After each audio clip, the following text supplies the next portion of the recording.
Syrian Arab Army units continue their tasks in eliminating terrorists.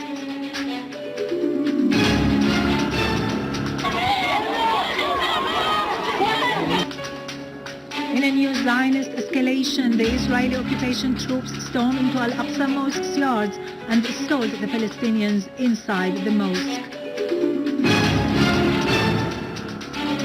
Lavrov warns against the imposition of dictates on Ukraine and calls on the political factions to restore calm in the country.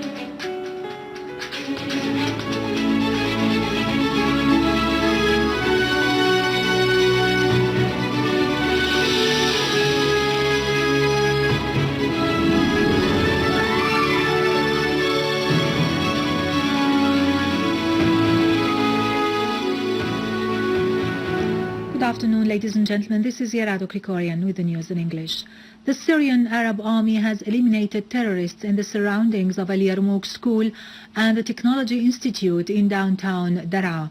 The Syrian Arab Army also targeted terrorist gangs on a Romani road near Azababin al-Haswa crossing in Daraa suburbs. In Hom's countryside, the Syrian Arab Army units have eliminated terrorist gangs in Al-Ghasibiyya and Salam Sharqi villages. They also foiled an attempt by a terrorist gang to infiltrate from Al-Sultaniya village in the direction of Abu al-Alaya, destroying a procession of vehicles heading from Jbab Hamad village to Al-Nasiriyya. The Syrian Arab Army units have eliminated all the members of armed terrorist groups and destroyed their weapons loaded cars in the towns and villages of Aleppo Governorate. The Syrian Arab Army intercepted terrorist groups who tried to infiltrate into Sheikh Said neighborhood and Syriatel quarter, killing and wounding a large number of them. The military source who reported this added that terrorist hideouts were also destroyed in the industrial town and the free zone, as well as north of Aleppo Central Prison, Hretan al-Awaje and Haylan farms. The source said Syrian Arab Army units had eliminated armed groups in the neighborhoods of Bani Zaid, Sheikh Khudr, Hanano, Al-Rashidin, Al-Sukkari and Bustan al-Qasr in the city of Aleppo. In Idleb suburbs, the Syrian Arab Army has intercepted armed men who tried to attack Abu Zuhur airport from various sides, killing and wounding several members of the group and destroying the machine guns-equipped vehicles. A huge march has been staged in Barzeh in Damascus in honor of the martyrs of the Syrian Arab Army in its ongoing operations against the armed terrorist groups. The participants in the march glorified the achievements of the Syrian Arab Army, renewing the pledge of allegiance to the homeland against the conspiracy targeting its national unity.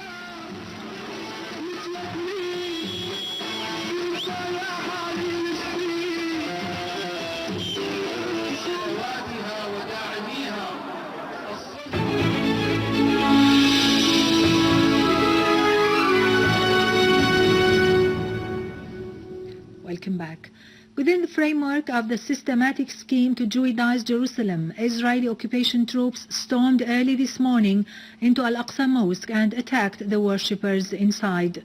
80 worshippers from Jerusalem have been staying inside the mosque in protest against the intention of the Israeli occupation authorities to issue a law to put the mosque under the full control of the Israeli occupation authorities in compliance with the proposal presented by Zionist groups to the Knesset, which is expected to be discussed today. Concurrent with the Knesset session, Zionist groups have circulated via the website calls to storm Al-Aqsa Mosque and to raise the Israeli flag.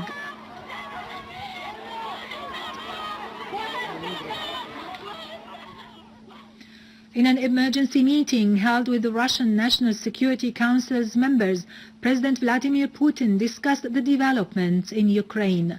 On his part, Foreign Minister Sergei Lavrov reiterated his country's stand based on non-intervention in Ukraine's internal affairs.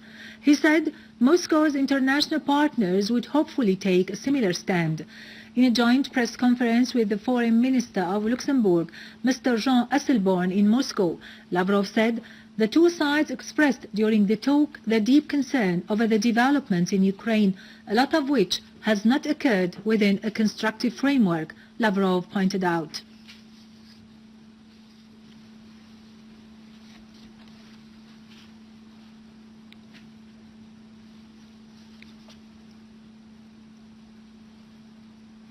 The Ukrainian parliament has set next Thursday as the date of launching the early presidential elections.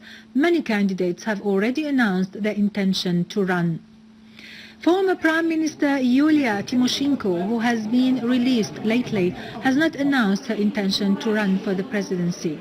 Moreover, the Ukrainian parliament has appointed a Prime Minister and an interim government in an urgent move following the visit paid by Catherine Ashton, the EU High Representative for Foreign Affairs and Security to Ukraine, and the ongoing diplomatic activity in Kiev to support the new authorities.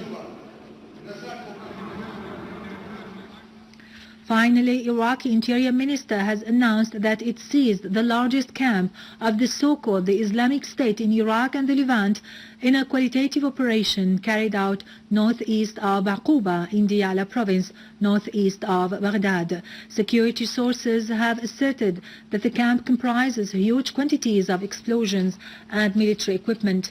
Moreover, Iraqi troops have killed 10 terrorists of the so-called the Islamic State in Iraq and the Levant in Al Jazeera area west of Al-Ramadi city in Al-Anbar province, west of Iraq, during a security operation.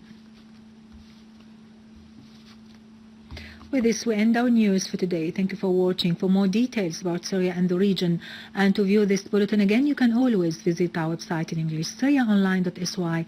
Now to latest business and market news with Nariman Qassam, but after a short break.